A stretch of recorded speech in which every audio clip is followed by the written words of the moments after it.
Assalamualaikum warahmatullahi wabarakatuh. Selamat datang di Islampedia, di mana kita menceritakan fakta dan kisah mengenai Islam. Pada video kali ini, kita akan melanjutkan pembahasan mengenai kisah 25 nabi yang wajib kita imani. Kali ini, kita akan membahas kisah Nabi Musa alaihi salam.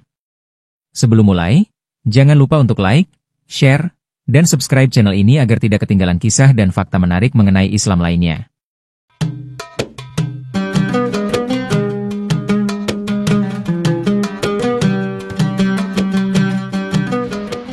Nabi Musa alaihi salam memiliki kisah hidup yang penuh pelajaran dan mukjizat yang luar biasa. Beliau lahir di masa pemerintahan Fir'aun, ketika Fir'aun memerintahkan seluruh bayi laki-laki dari Bani Israel untuk dibunuh. Hal ini bermula dari mimpi Fir'aun bahwa akan lahir seorang bayi dari kalangan Bani Israel yang akan menghancurkan kekuasaannya di Mesir. Karena takut mimpi itu menjadi kenyataan, Fir'aun mengeluarkan perintah kejam. Semua bayi laki-laki dari Bani Israel yang lahir harus dibunuh. Ibu Nabi Musa yang sedang hamil pun merasa sangat khawatir.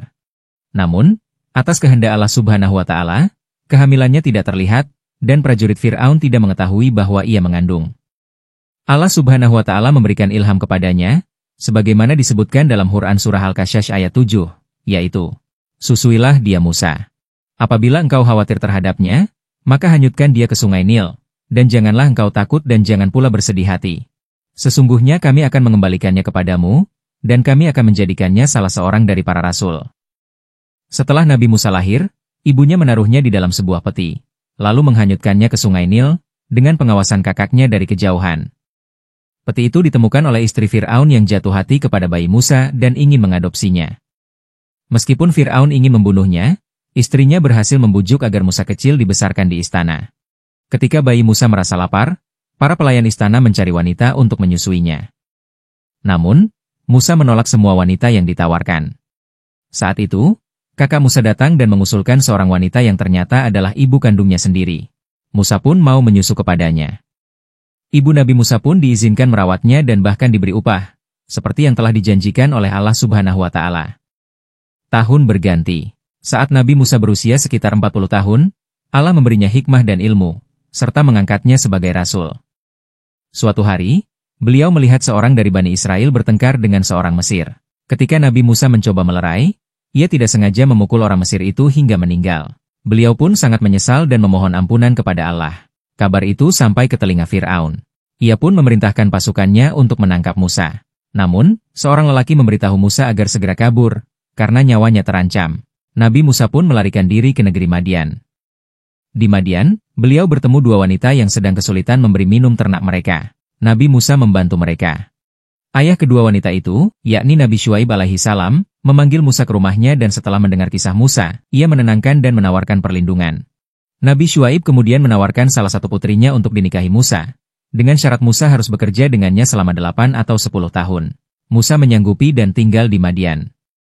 Setelah 10 tahun berlalu, Nabi Musa kembali ke Mesir. Ia juga meminta izin kepada Nabi Syuaib untuk membawa istrinya ke Mesir. Di perjalanan di malam hari, ras dingin menyelimuti mereka. Seketika Nabi Musa melihat ada sebuah api dari kejauhan di sebuah pohon kering, ia menyuruh istrinya untuk menunggu.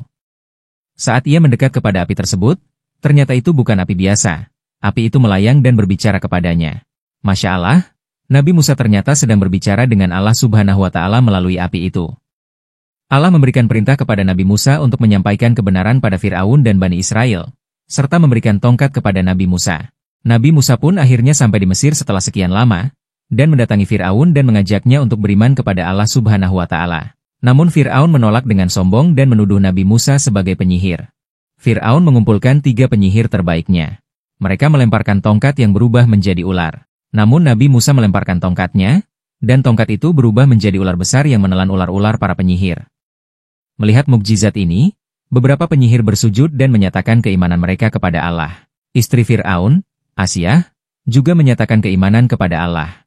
Ia kelak akan menjadi salah satu dari 4 wanita Islam yang akan memimpin para wanita di surga. Namun Fir'aun menjadi semakin murka. Ia menyiksa para pengikut Nabi Musa, termasuk istrinya sendiri, hingga wafat dalam keadaan beriman. Bani Israel akhirnya memohon kepada Nabi Musa agar membawa mereka keluar dari Mesir.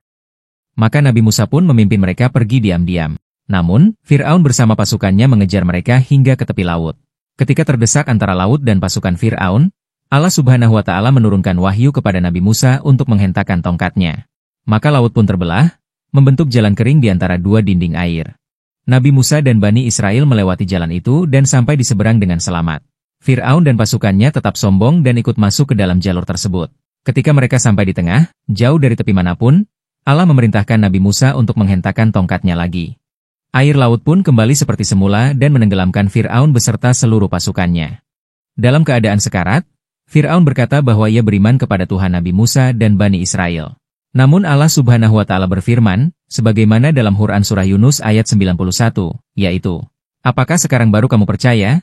Padahal sesungguhnya kamu telah durhaka sejak dahulu, dan kamu termasuk orang-orang yang berbuat kerusakan?" Allah tidak menerima keimanannya karena sudah terlambat. Fir'aun pun mati dalam keadaan kafir, sebagai pelajaran bagi orang-orang setelahnya.